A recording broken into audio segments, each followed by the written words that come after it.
como essa é a nossa última aula sobre o conteúdo, na semana que vem eu vou ficar à disposição para vocês para tirarem dúvidas, ok? Então, direito empresarial na quinta-feira agora também a gente complementa o nosso conteúdo e na semana que vem, na segunda-feira, a gente também vai tirar dúvidas e na terça-feira dúvidas de civil, ok? Bom, vamos lá, vamos começar então. Deixa eu... acho que só nós 7. Compartilhando a tela com vocês. Vamos aí iniciar, então.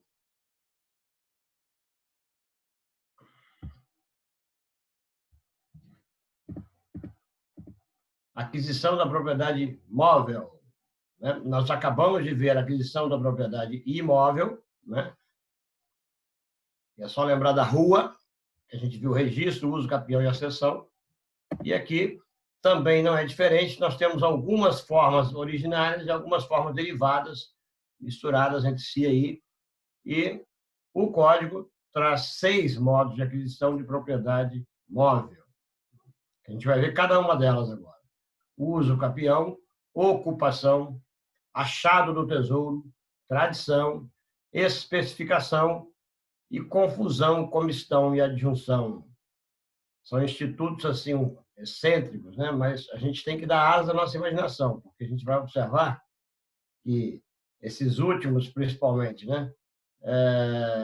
Não é de muito efeito prático. A gente não vai ver muita utilidade na nossa rotina, mas, enfim, a gente tem que conhecer os institutos, até porque pode ser cobrado em provas, enfim, na vida profissional de vocês. Então, a gente precisa conhecer os institutos. Vamos lá, então, para a primeira delas, para uso capião de coisas móveis. Está lá disciplinado nos artigos 1260 até 1262, né? E aí, o próprio 1262 manda aplicar as mesmas regras da uso capião de imóveis, né? Então, aqui a gente só vai trabalhar as diferenças, o que ele tem de especial para uso capião móvel, que é basicamente o prazo, né? Então, nós também temos as duas formas de aquisição. A primeira, originária, né? O prazo é de 3 anos. Então, além dos requisitos básicos da uso capião, nós já vimos que é posse mansa e pacífica e ininterrupta por 3 anos, justo título de boa-fé, além de animus domini, que é os requisitos para toda a uso capião. Então, aqui, a ordinária, assim como lá a ordinária de bens imóveis, ela também tem um prazo reduzido em face da extraordinária, porque aqui ela exige também o justo título e a boa-fé, né? A boa-fé que é presumida em havendo o justo título, né?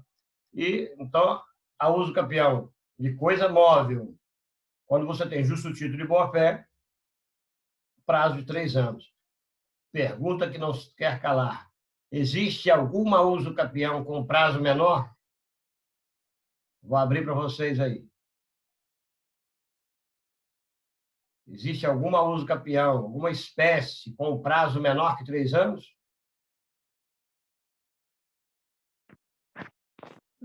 Acho que não. Quem mais acha aí?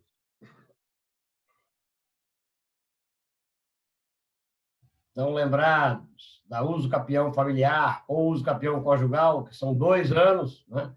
Essa daqui realmente era o prazo menor, mas depois, se não me lembro se foi em 2014 a lei, né? Da alteração, o nascedouro dessa uso capião, dessa espécie de uso capião familiar ou conjugal, lá são 2 anos de abandono do lar, do cônjuge, o cônjuge que permaneceu no imóvel adquire a ameação do outro cônjuge, estão lembrados? Aí é o prazo menor. Então, uso capião móvel, prazo de 3 anos. Eu tinha um vizinho de sítio lá, quando eu tinha uns... Tenho, mas esse cara já faleceu. Então, ele ele tinha um veículo, mas não tinha documentação. Por quê? Porque eles fizeram o inventário, né? Esqueceram de arrolar esse veículo, e aí eu falei assim, olha, você tem que fazer reabrir o inventário e fazer uma sobrepartilha e tal. Expliquei para ele, ou você entra com o uso campeão, né? Que seria a solução para ele. No caso, ele poderia entrar com o uso campeão, que já fazia mais de 5 anos que ele estava com o veículo. Mas, enfim, 3 anos, se tiver justo título de boa-fé. Não tendo a uso campeão extraordinária, independentemente de justo título de boa-fé, o prazo de 5 anos. E o próprio 1262 manda aplicar as mesmas regras da uso campeão de imóveis, que a gente não carece aqui, a gente novamente tratar de todas elas, que nós acabamos de ver aí no início desse segundo ciclo. Então, vamos lá para a segunda espécie de uso campeão, é a ocupação. Está lá no artigo 1263. A ocupação, que é o modo originário de aquisição da propriedade de bem móvel, que consiste na tomada de posse de coisa sem dono, com a intenção de ser seu proprietário. E o que seria coisa sem dono? Né? Eis aí a indagação que fica. O que seria coisa sem dono? Bom, aí nós temos duas maneiras de analisar alguma coisa que é encontrada e quando ela não tem dono. Então, nós podemos estar tratando de coisa de ninguém, que é a res nullius, por exemplo, um peixe no rio, no mar, uma concha na praia. Então, é coisa de ninguém, res nullius. Ou as coisas abandonadas, as res derelicta.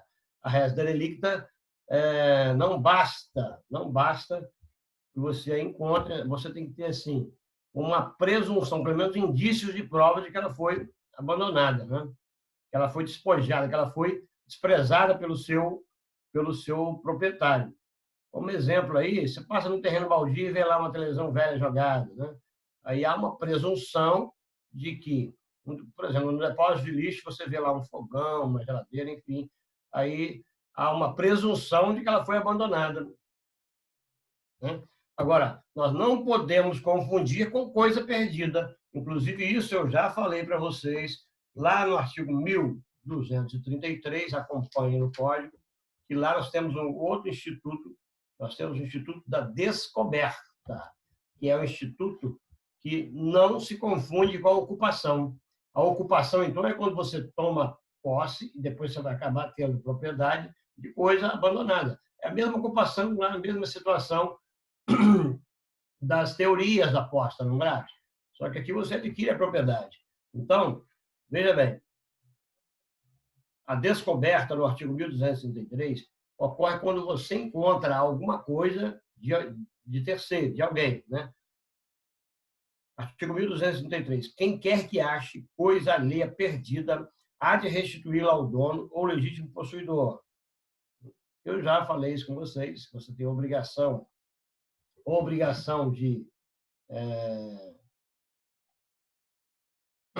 obrigação de devolver, né?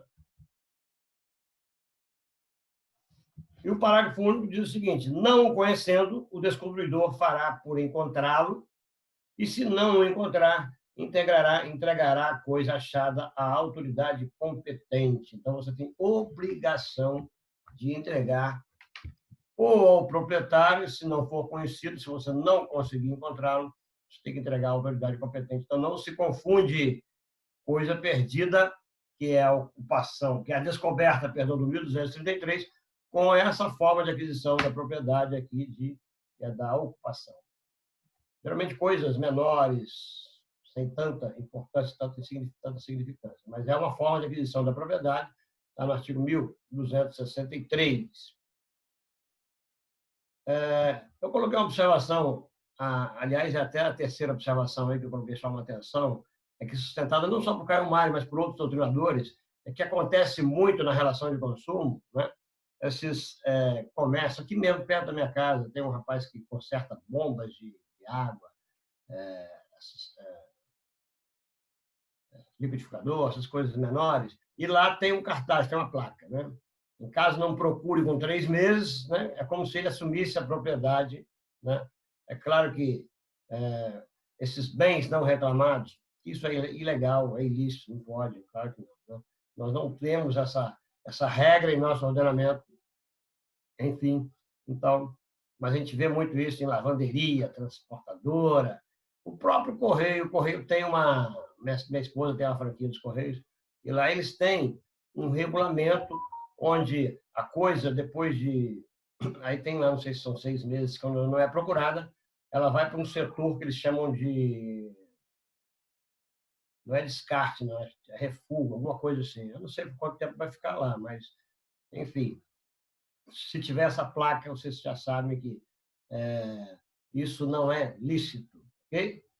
Bom, além da ocupação, que é o segundo instituto que a gente está estudando, agora vem mais excêntrico aí. Vocês têm agora da asa à imaginação. Não se esqueçam, hein, pessoal? É um instituto muito antigo, oriundo do direito romano.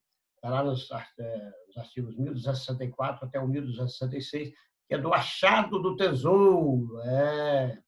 O Código Civil denomina achado o tesouro alguma coisa valiosa, né? Por exemplo, pedras preciosas, que ela esteja oculta e ainda cujo dono não haja memória. Então, você tem que encontrar alguma coisa que não saiba de quem seria o dono. Né? Então, se alguém encontrar essa coisa em imóvel alheio, vai dividi-la com o proprietário. Né? É aquela história, ele vai ter que achar sem intenção. É como se fosse a mesma análise que você faz do ato-fato jurídico. Estão lembrados? Ato jurídico tem a participação humana, o fato jurídico não. Mas o ato-fato é como se houvesse a participação humana, mas o ordenamento ele não se importa com isso, ele não dá importância para a participação humana. É o caso da criança que vai comprar figurinha na banca de revista, enfim, aquela situação que deveria ser um ato nulo, mas é um ato-fato jurídico. E aqui também, se ele encontra por acaso, é considerado um ato-fato, não vai levar isso em consideração e ele vai ter que dividir a coisa com o proprietário. Mas nós temos 3 regras básicas aí, inseridas nesses artigos 1264 e 1265. A gente lendo os artigos, a gente vai observar que existem 3 regras básicas. Né? Eu vou ler para vocês os 2 artigos, para depois a gente ler as regras. Acompanhem comigo aí o artigo 1264, é o primeiro artigo do achado do tesouro.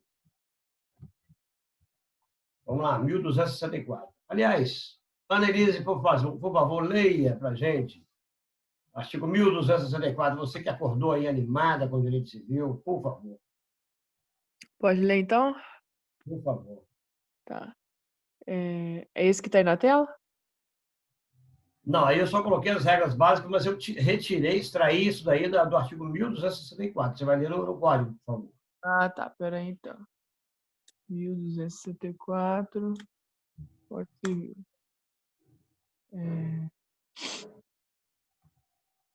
Vamos lá. O depósito antigo de coisas preciosas, oculto e de cujo dono não haja memória, será dividido por igual entre o proprietário do prédio e o que achar o tesouro casualmente. Olha só no final, pessoal. Achá-lo casualmente. Então, olha a primeira regra. Achei naquilo que é meu. O tesouro será meu, obviamente. Né? Se eu achei... Imagine o seguinte, eu tenho lá um armário. Vamos imaginar que esse armário tem um fundo falso e tem lá uma estátua, ou então uma joia, alguma coisa preciosa que eu não sei mais o nome. É lógico, se eu estou lá, de repente, abro o armário e descubro, obviamente que é meu. Agora, olha a segunda regra. Se achei naquilo que é do outro, mas de boa fé, será dividido entre o proprietário e esse que achou, que encontrou. Nesse caso, entre mim e o proprietário. Mas como é que você acha por acaso? Você acha por acaso, imagine que você mandou para a marcenaria para reformar, e ao reformá-lo, o cara vai lá e acha esse objeto precioso num fundo falso do armário, por exemplo. Né? Ou então, você, por acaso, manda alguém fazer uma rede de esgoto ou uma rede pluvial, alguma coisa no seu quintal, manda cavar, né? E esse prestador de serviço vai lá e encontra, por acaso, alguma coisa soterrada de grande valor. Então, nesse caso, vai se dividir entre os dois. Por favor, agora analise o 1265. Tá bom, peraí. 1265.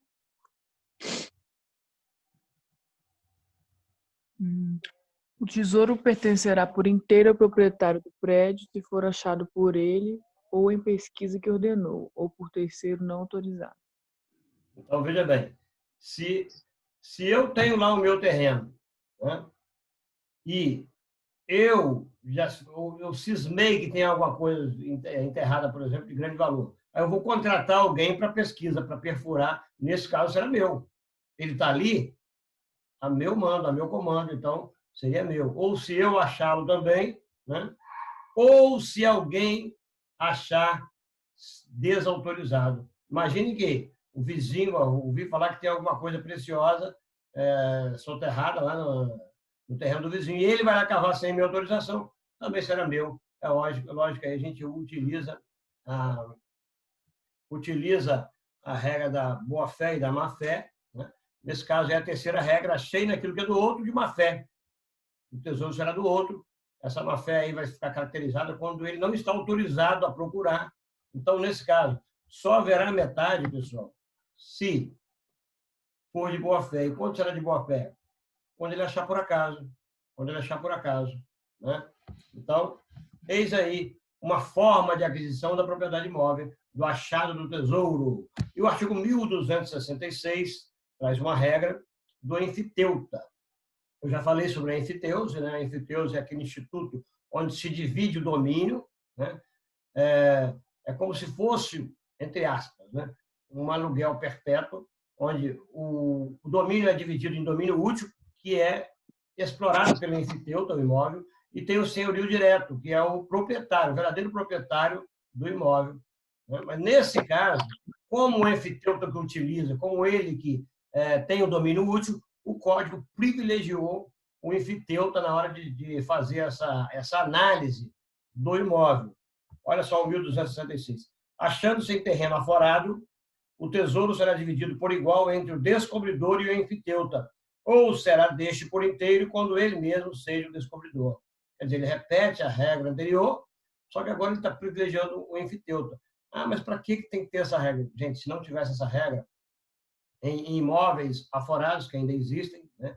Aqui em Itaperuna mesmo a gente tem imóvel aforado, aqui pertence ao município. Se a gente não tivesse essa regra aqui, se alguém encontrasse alguma coisa lá, seria do proprietário. Então, por isso que o legislador deixou esse artigo aqui especificamente para o enfiteuta. Ok?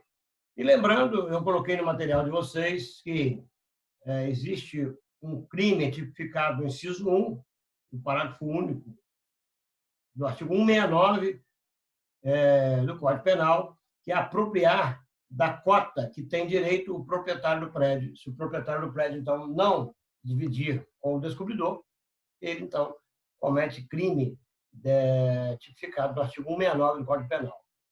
Isso está no material de você, beleza? Então, tranquilo, terceiro instituto. Vamos agora para o quarto instituto, que já é conhecido de vocês. Nós já estudamos a tradição, e está lá nos artigos 1267 e 1268. Ah, mas por que nós já estudamos, professor? Porque a tradição ela tem duas utilidades, né?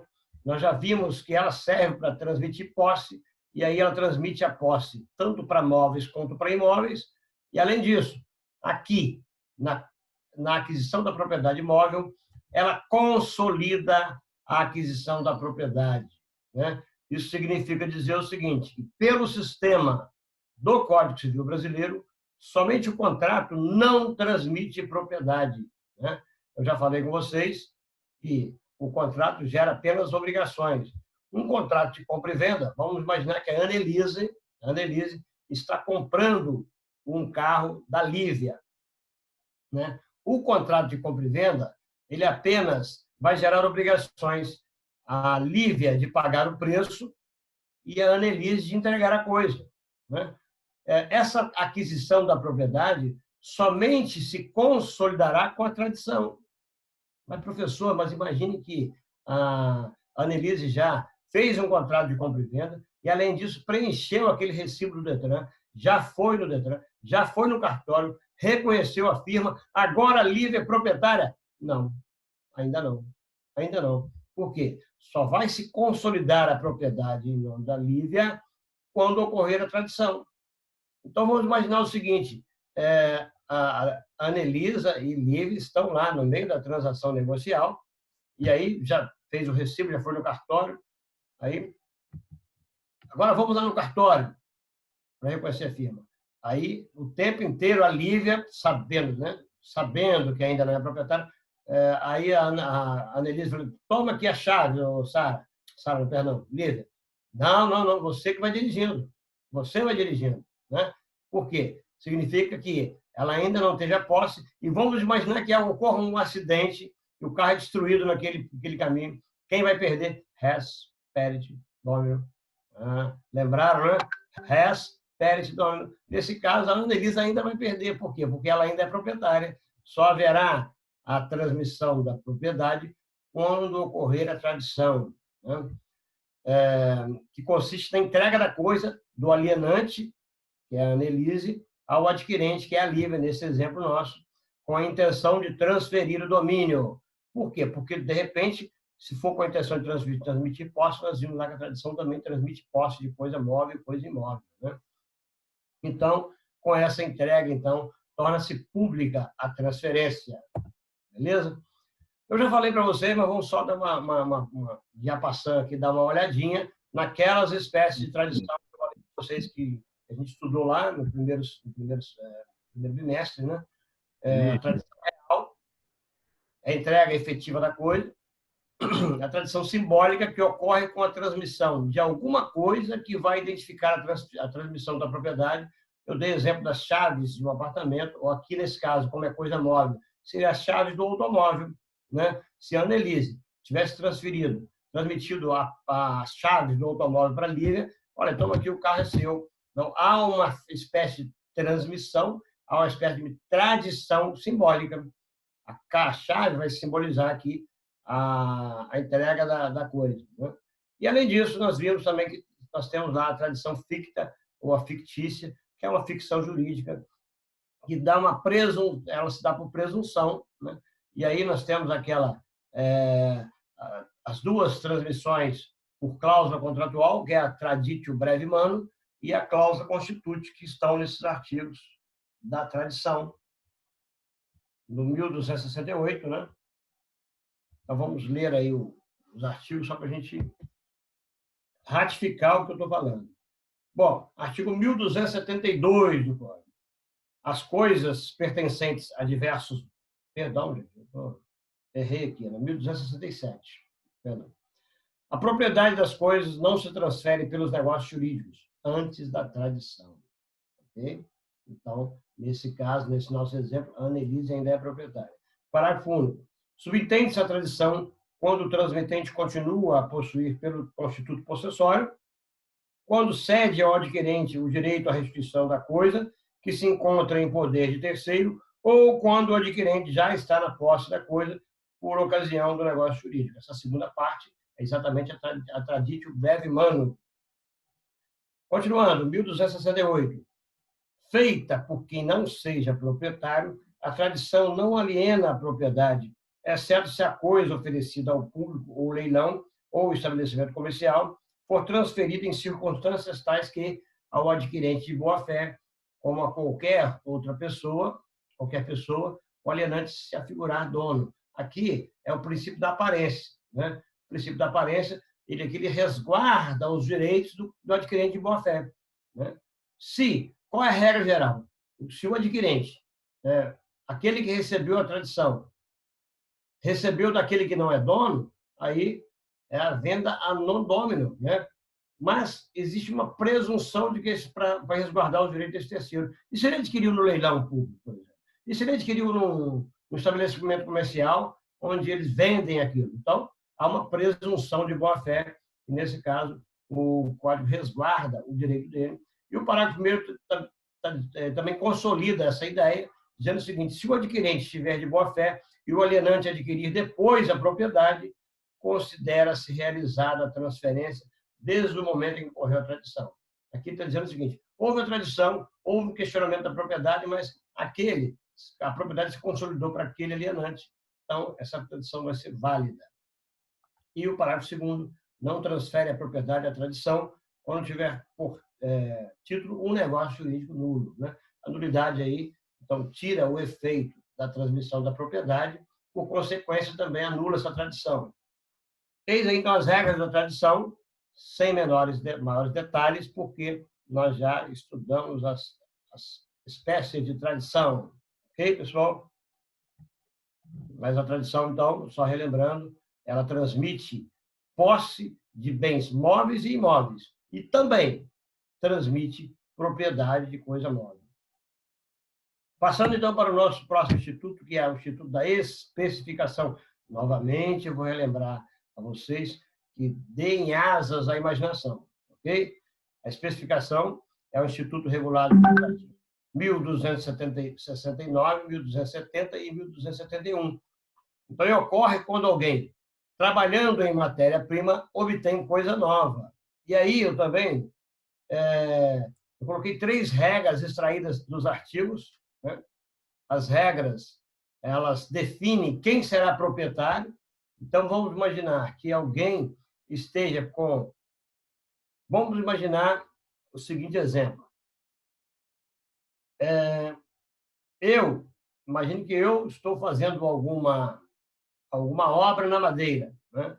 E aí tem alguma madeira que, de repente, eu penso que me pertence e vou construir uma estátua ou alguma coisa, um objeto que será fruto dessa especificação. Se a madeira for minha, não há dúvidas, né? Agora, e se a matéria-prima for de terceiro? Então, o Código estabelece 3 regras básicas. Vamos para a primeira regra, né? E define aquele especificador de boa-fé. A coisa será do especificador, né? Se a matéria-prima era sua, obviamente, mesmo que em parte. Né? Imagine o seguinte: eu tenho lá vários pedaços de madeira, mas alguns pedaços de madeira pertencem a Sara e alguns pertencem a mim. Nesse caso, eu vou adquirir a propriedade e vou indenizar a Sara pela parte da madeira que, sem querer, sem perceber, eu estou de boa fé, eu utilizei matéria-prima alheia. Essa é a primeira regra, então. Depois a gente vai ler os artigos para a gente conseguir imaginar essa ilustração desse exemplo. A segunda regra traz o especificador de má-fé. Agora não, eu já tive maldade, já tive malícia. Eu sabia que aquela parte da matéria-prima era da Sara e, mesmo assim, utilizei. Nesse caso, né, o parágrafo 1º do artigo 1270, ele vai me punir. A minha fé, qual vai ser a minha punição? Primeiro, que a coisa especificada, a coisa produzida, vai ser da Sara. E segundo, eu não terei nem direito à indenização, nesse caso, no parágrafo 1º do artigo 1270, que a gente vai ler daqui a pouquinho. E a terceira regra, né? Aí, aqui, a terceira regra, ele privilegia o trabalho artístico. Imagine que eu fiz uma estátua, uma obra de arte ali. Aí, nesse caso, eu estando de boa-fé ou má-fé, eu vou adquirir a propriedade, indenizando a Sara, nesse exemplo, pela matéria-prima utilizada. Então, vamos lá. Vamos ler os artigos.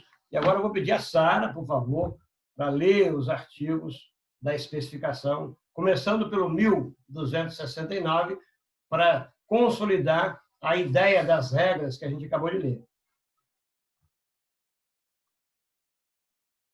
Pode começar? Por favor. 1269. Aquele que, trabalhando em matéria-prima em parte alheia, obtiver espécie nova, desta será proprietário, se não se puder restituir a forma anterior. Então, eu não posso mais desfazer, né? E parte da matéria-prima pertence a Sara. Nesse caso, eu vou adquirir a propriedade. O proprietário, o especificador, no caso. Né? Por favor, 1270. Se toda matéria for alheia e não se puder reduzir à forma precedente, será do especificador de boa-fé espécie nova. Será de boa, se ele for de boa fé. Imagine que eu elaborei a obra, né? E não sabia que a matéria-prima era da Sara. Agora o parágrafo primeiro, por favor. Sendo praticável a redução ou quando impraticável, se a espécie nova se obteve de má-fé, pertencerá ao dono da matéria-prima. Parágrafo segundo. Em qualquer caso, inclusive da pintura em relação à tela da escultura, escritura e outro qualquer trabalho gráfico em relação à matéria-prima, a espécie nova será do especificador, se seu valor exceder consideravelmente da matéria-prima. É o caso da obra de arte. Ele privilegia o trabalho artístico. Imagine que aqui agora a coisa especificada vai exceder muito, muito mais do que a matéria-prima, né? Então, nesse caso, para evitar que se haja um enriquecimento ilícito em parte do dono da matéria-prima, ele aqui privilegia aquele que construiu algo que tenha valor, um valor que excede manifestamente, consideravelmente, o valor da matéria-prima. É um trabalho artístico, né? E o 1271 que vai trazer a regra da indenização que eu falei sobre o artigo antecedente. Por favor.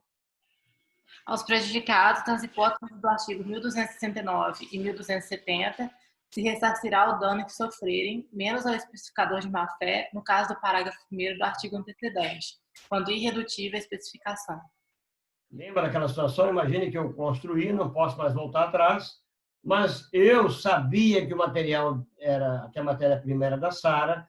Nesse caso, o especificador vai perder a coisa em face do dono da matéria-prima sem indenização. É uma penalidade que o legislador trouxe para o especificador de má-fé. Ok, pessoal? Então, aí, eis as regrinhas da especificação, não são difíceis, tranquilo.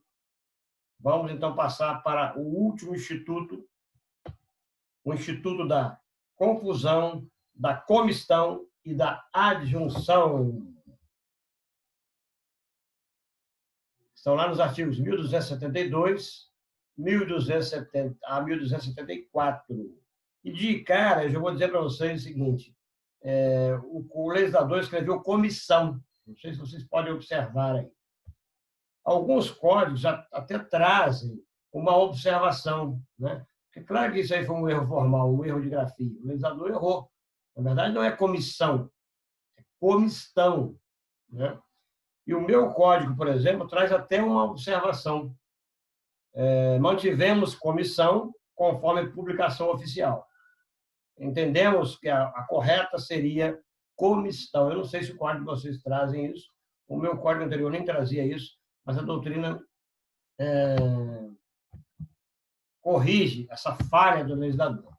Vamos lá, então vamos saber o que seria comistão, o que seria confusão, o que seria adjunção. Bom, a confusão é a mistura de coisas líquidas, né? A mistura de coisas líquidas. Exemplo, misturar vinho com cerveja, né? Ou então imagine aí que você misturou um líquido com outro.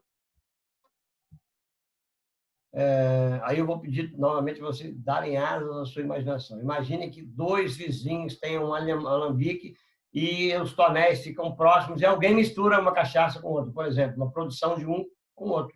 Seria, então, uma confusão. E aí, aqui, ele traduz as regras de quem será a propriedade, quem será dono de o quê, né?